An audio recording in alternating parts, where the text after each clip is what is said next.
আসসালামু আলাইকুম। আজকে নতুন একটা রেসিপি নিয়ে চলে এসেছি আপনাদের মাঝখানে।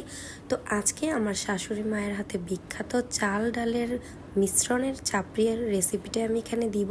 তো আম্মু ফার্স্টে চাল আর ডালটাকে ভিজিয়ে রেখেছে, সাথে কাঁচামরিচ আর পেঁয়াজটাকেও একসাথে ভিজিয়ে রেখেছিল। দেন এখন সবগুলো একসাথে বেটে একটা ব্যাটার তৈরি করে নিচ্ছে। এখানে চাল ডাল আর পেঁয়াজ মরিচ একসাথে কিন্তু বেটে নিয়েছিল। এই ব্যাটারটা বেশি ঘনও হবে না, আবার বেশি পাতলাও হবে না, এই যে এইরকম হবে।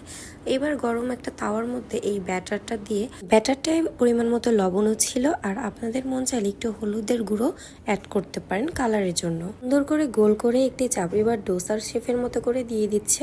এই তো এবার এটাকে ঢেকে দেওয়া হবে। এখানে ঢেকে দেওয়ার পরে এবার ঢাকনাটা খোলার পরে দেখা যাচ্ছে যে চাপড়িটা কিন্তু হয়ে গিয়েছে।